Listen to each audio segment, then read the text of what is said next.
Chers auditeurs de Haïba FM, bonjour. Nous sommes le 4 septembre.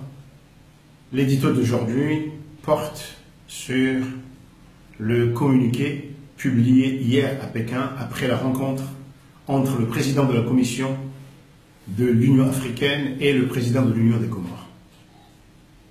Ce communiqué a été diffusé largement sur les réseaux sociaux, Internet. Jusqu'à présent, il n'y a pas eu de réaction des autorités comoriennes ni de l'opposition. Pour ceux qui n'ont pas eu l'occasion de le lire, je vais vous en faire lecture. Pékin, le 3 septembre 2018.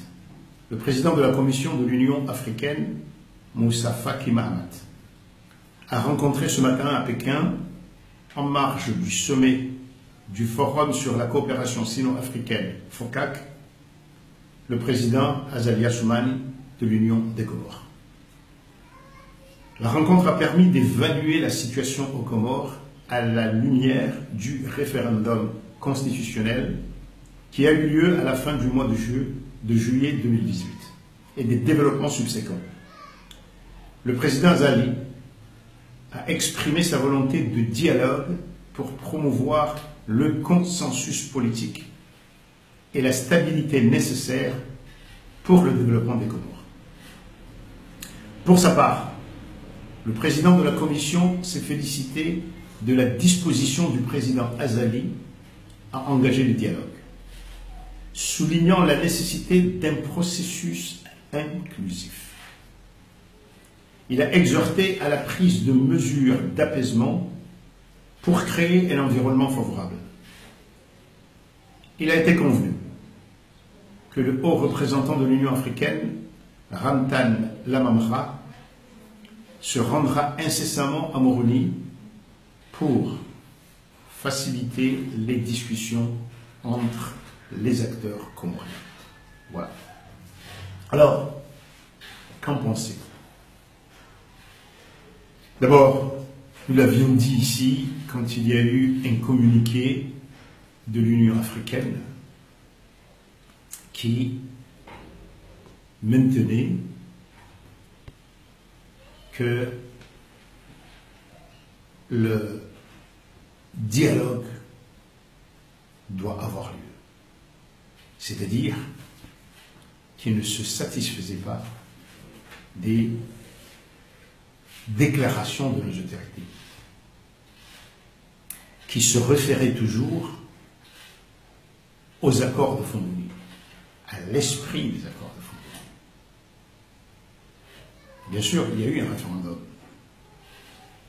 Certains discutent encore de la légalité, mais ce qui est important pour la communauté internationale, car il ne faut pas oublier que dans tout conflit comorien, puisque là, il apparaît clairement qu'il y a divergence d'intérêts. Donc un conflit, certes, pas violent, mais un conflit quand même. L'Union africaine est la référence des autres organisations internationales. L'Union européenne se réfère à l'Union africaine, même la Ligue des États arabes et autres. Alors,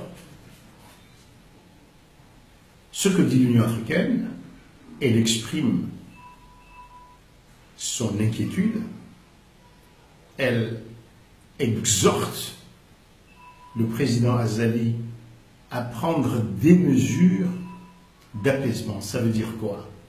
Ça veut dire que pour l'Union africaine, certains des emprisonnements qui ont eu lieu auraient pu ne pas avoir lieu, sont contestables, sont politiques. C'est ça ce qu'il faut dire.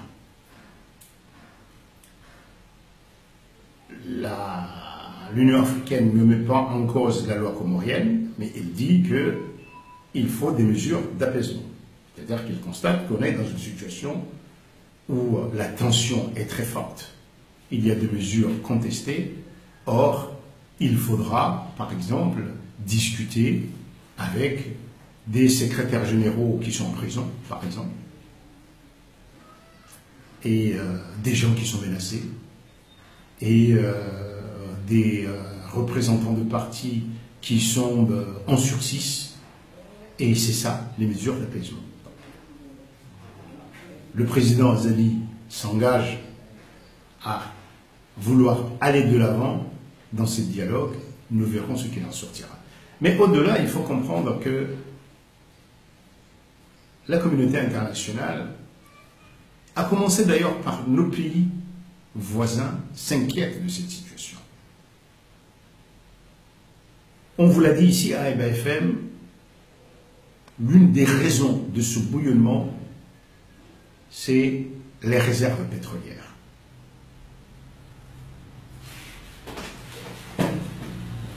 Regardons ici, dans cette région très riche, le Congo est le plus riche. Il y a eu un président qui jusque-là, très fort, qui a dit il ne quittera pas. Il vient pendant des années. Il a tout changé, les lois. Maintenant, il a accepté de partir à son ici, là, le Burundi, il ne partirait pas, il part. Est-ce que ce sera le cas ici? Ce n'est pas ça ce que je veux dire.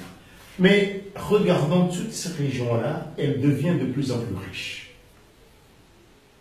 Quand nous regardons l'Ouganda ici, le Kenya, la Tanzanie, le Mozambique, partout ici on a trouvé des réserves importantes, pétrolières importantes, et le gaz. Donc ces pays aussi s'inquiètent et voudraient que les Comores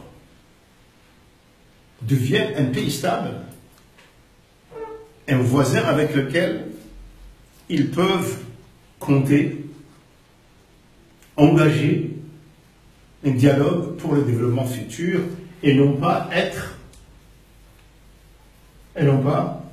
connaître la situation du Sud-Soudan avec ce que cela fait, ça pèse pour les pays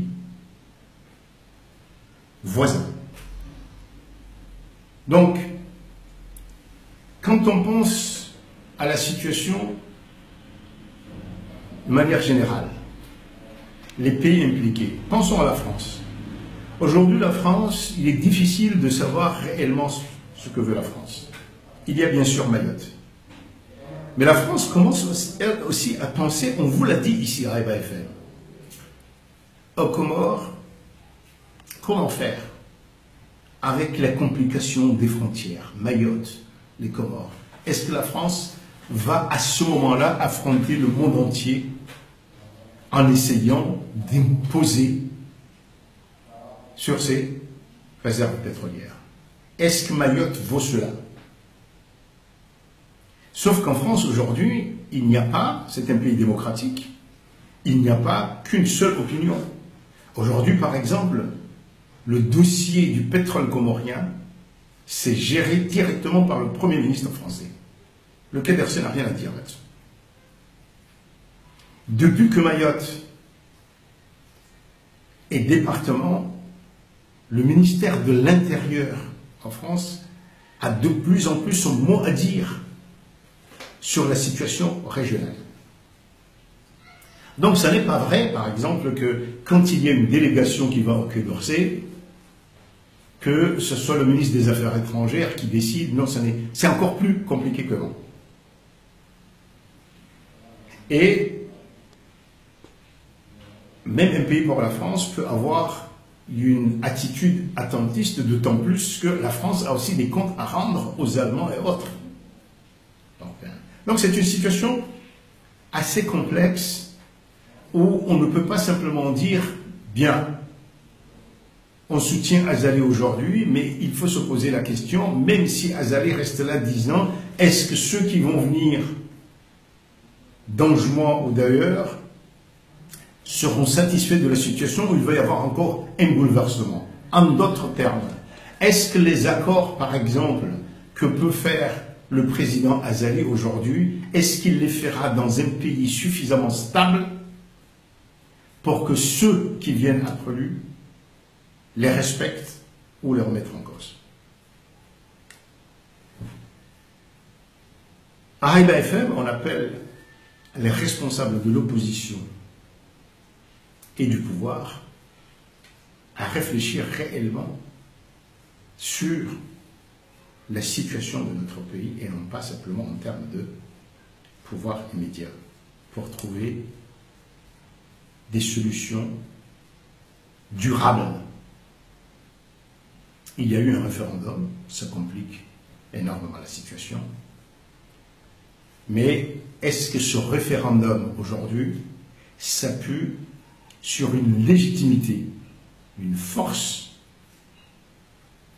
qui permet la stabilité dans des pays divisés en îles où le citoyen, en tout cas nombreux citoyens aujourd'hui, n'ont pas encore une perception d'eux-mêmes en tant que Comoriens, mais d'abord en tant que originaires de telle ou telle île. Qu'est-ce qu'il faut faire? Quel type de constitution? Quel type d'administration? Quelle gouvernance pour que cette unité s'impose à tous, en tout cas aux plus nombreux, comme une bonne solution pour le développement des citoyens, comoriens. À demain.